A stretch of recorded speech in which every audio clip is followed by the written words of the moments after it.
What makes ethics Christian? This lecture examines the relationship between Christian faith and ethics. Does Christian faith make a difference for ethics? People answer this question in a number of different ways. Some theologians say Christian faith proclaims a humanist ethic. So, Christian ethics calls people to do the same kinds of things as any humanist ethic would of any human being. Other theologians see Christianity as a distinctive faith and a distinctive way of life. So they say Christians have a distinctive ethics. And some theologians see some difference between humanism and Christian humanism, but don't see Christian ethics as entirely distinct from the moral obligations any human being has in a relationship with other human beings. Finally, there are those who think any religion stands between people's efforts to do the right thing. They think Christianity makes people less ethical. This is a list of quotes that offers a representative sample of the positions people take on this question. If you'd like to look at them more closely, you can pause the video to read the quote, and if you are curious, you can do some research to learn about the people quoted here. What values does Christ proclaim and inspire? This is one of the things we learned about in the sophomore course. To name the values Christ proclaims, we need to interpret Scripture and tradition. Listed here are some of the values people commonly associate with Christ. For those of you who claim Christian heritage, see which of these interpretations fits best with your sense of your faith, and which fits less well with your sense of your faith. For those of you who are learning about Christian religion, notice where this list of values resonates with your sense of morality, and notice where it might evoke dissonance.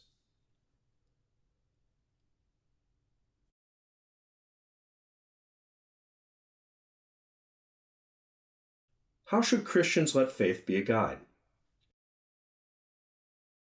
Christian theologians tend to take one of two approaches. The first approach looks to faith for revealed morality. It turns to the sources of Christian ethics, Bible for Protestants, Bible and tradition for Catholics, to find a moral code for Christians. This can be named using a number of genres of ethical speech, such as principles, ideals, or virtues. Christians then are called to live their moral code. The second approach builds on the belief that God continues to work in the world today. From the sources of Christian ethics, Bible or Bible and tradition, people look to privileged moments in salvation history to learn how to recognize the kinds of things God does in the world. Christian ethics names these things using symbols such as liberation, crucifixion and resurrection, promise and fulfillment, God's command, law and gospel. When living today, this approach calls on Christians to pay attention to the world so that they can discern what God might be doing and so they can respond to God's initiative.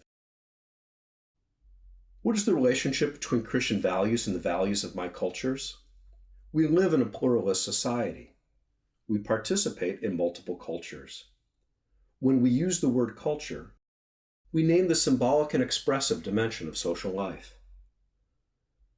Culture tends to shape our actions by shaping our values, and by proposing cultural scripts or strategies of action, which we act out in our lives. For example, a prominent cultural script in the United States encourages young adults to leave home. This script fits with our social context.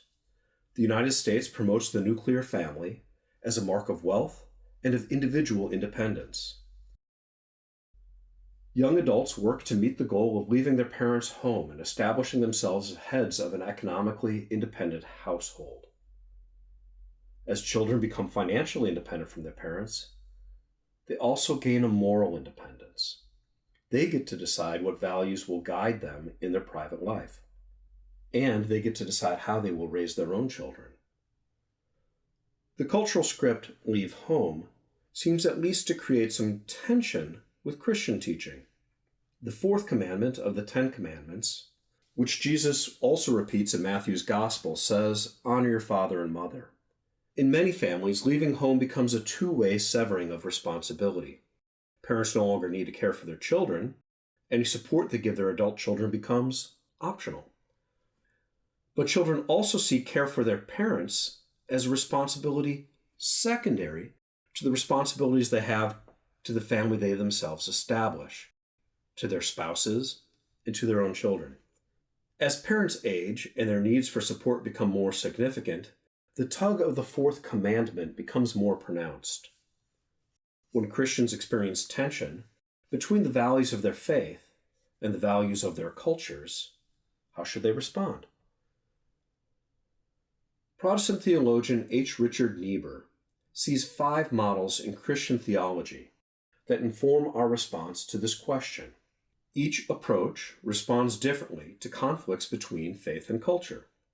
The Christ against culture approach says that ultimately Christians must choose between their faith and their culture. A servant cannot serve 2 masters. The Christ of culture approach says that Christ moves in the world and in culture. So following Christ means aligning ourselves with the cultural values that align with Christ. The Christ above culture approach says our cultures guide us on our journey toward wholeness and perfection. But Christ allows us to complete this journey. The Christ in paradox with culture approach emphasizes human sinfulness. This approach is not prominent in Catholic tradition, so I will spend a little more time with this one. Humanity and human culture remain always sinful.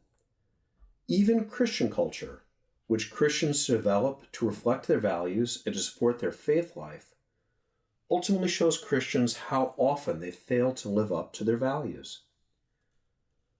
Christ then reveals the depth of our sinfulness and our great need for grace. And Christ reveals a culture's tendencies towards self-righteousness. Lastly, in the Christ transforming culture approach, Christ guides our efforts to transform our culture so society better serves humanity and better reflects gospel values. How can these 5 classic approaches to Christ and culture guide us today? While some of us will choose one of these approaches as a guide for Christian life, each approach raises questions we would do well to consider. What should we challenge in our culture? The Christ against culture approach leads us to challenge values that conflict with Christian values. We see examples of this in the life of Dorothy Day and in John Paul II's condemnation of a materialism and commercialism that tends to undermine respect for the lives of people who are vulnerable.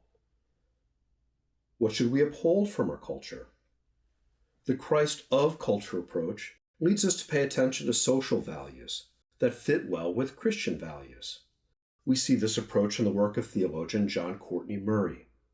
As the Second Vatican Council set out to draft a declaration on religious freedom, Father Murray thought the American experience of separating church and state offered an example for the Catholic Church. Murray thought that the church, the institutions of civil society, and the state or government each has a distinct responsibility in promoting the common good. How does Christ perfect our culture as we strive for fullness?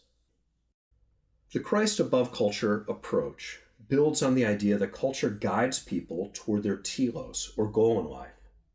But people need grace to complement and improve what culture contributes to their lifelong effort to attain personal fulfillment. We see this approach in the life and work of St. Elizabeth Ann Seton. After her husband died, she decided to dedicate herself to care for children from poor families. She became a religious sister and founded the Sisters of Charity. How does Christ unmask our culture's tendencies to self-righteousness?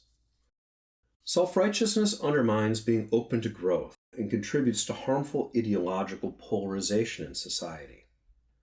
The Christ in paradox with culture approach reminds us of the need to challenge self-righteousness. But a lot of people resist awareness of their own sinfulness and their own self-righteousness. Flannery O'Connor was a Catholic woman and a writer. Her short stories have an amazing ability to show us our own self-righteousness and the distance between the values that we proclaim and the values that we actually seem to live by. How can we reform or improve our culture? The Christ Transforming Culture approach calls on Christians to work for a better world. Congressman John Lewis worked as a civil rights advocate and then as an elected official. Among the accomplishments of his career is legislation designed to protect citizens' right to vote. In summary,